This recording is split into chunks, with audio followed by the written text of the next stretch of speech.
देखिए, मैं समझता हूं कि ये भारत के लोकतंत्र के लिए एक बहुत बड़ा झटका है और एक चुनी हुई सरकार को बाईपास करके आप सारे अधिकार एलजी को देते जा रहे हैं कि एलजी अपने डंडे से दिल्ली को चलाएगा। मैं समझता हूं कि ये लोकतंत्र के लिए और भारत के संविधान के लिए ठीक नहीं है।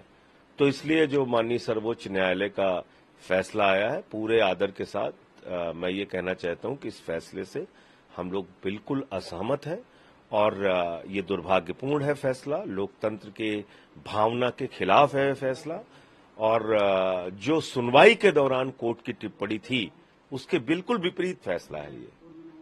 यानी अगर आप जब इस मामले की सुनवाई हो रही थी, उस समय चीफ जस्टिस महोदय या बाकी जजेस की जो टिप्पणियां थीं और आज ये फैसला अगर आप देखेंगे तो बिल्कुल विपरीत है। तो बाकी पूरा आदेश पढ़ के आगे क्या करना है वो रणनीति बनाएंगे। 1993 की एमसीडीएफ में एक संशोधन का हवाला दिया गया, इसमें क्योंकि राज्यपाल के पास वो शक्ति है कि वो एल्डरमैन नियुक्त कर सकते हैं। भाई, सरकार दूसरे राज्यों में भी राज्यपाल ही मुहर लगाते हैं, लेकिन सरकार की अनुशंसा पे, सरकार की रिकमेंडेशन पे। दूसरे राज्यों में भी मनोनीत सभासद और पार्षद होते हैं, लेकिन चुनी हुई सरकार उनके नाम भेजती है और राज्यपाल उस पर मुहर लगाते हैं। दिल्ली में ऐसा क्यों नहीं है? यहां क्या चुनी हुई सरकार नहीं है? तो मुझे लगता है कि ये दिल्ली के लोगों की और लोकतंत्र के भावना के विपरीत फैसला है। आगे जो भी स्टैंडिंग कमेटी का चुनाव होगा, आपको लगता है उसमें आम आदमी पार्टी के लिए से झटका लगेगा? तो उसमें जीतेंगे हम लोग, स्टैंडिंग कमेटी के चुनाव में जीतेंगे। आगे क्या इसके खिलाफ आप लोग अपील करेंगे? अब वो बैठ के पहले पूरा आदेश देखना होगा और क्या फिर उसके बारे में सरकार क्या करेगी वो देखेंगे।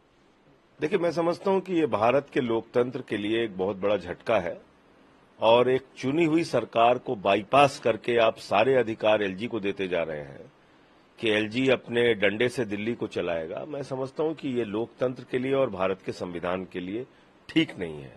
तो इसलिए जो माननीय सर्वोच्च न्यायालय का फैसला आया है, पूरे आदर के साथ मैं ये कहना चाहता हूं कि इस फैसले से हम लोग बिल्कुल असहमत हैं और ये दुर्भाग्यपूर्ण है फैसला, लोकतंत्र के भावना के खिलाफ है फैसला और जो सुनवाई के दौरान कोर्ट की टिप्पणी थी, उसके बिल्कुल विपरीत फैसला है ये।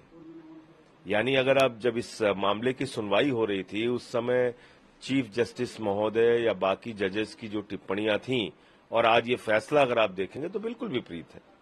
तो बाकी पूरा आदेश पढ़ के आगे क्या करना है वो रणनीति बनाएंगे। 1993 की एमसीडीएफ में एक संशोधन का हवाला दिया गया, इसमें क्योंकि राज्यपाल के पास वो शक्ति है कि वो एल्डरमैन नियुक्त कर सकते हैं।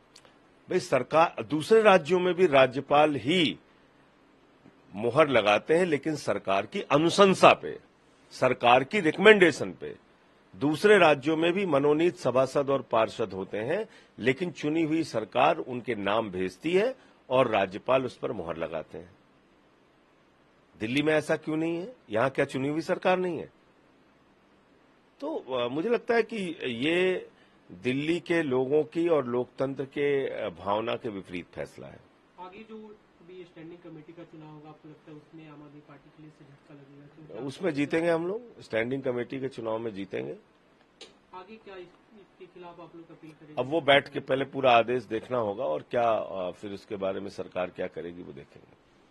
अगर आप ये वीडियो YouTube पर देख रहे हैं तो हमारे चैनल को सब्सक्राइब करें और बेल आइकन को दबाना ना भूलें। अगर आप Facebook पर ये वीडियो देख रहे हैं तो हमारे पेज को लाइक करें।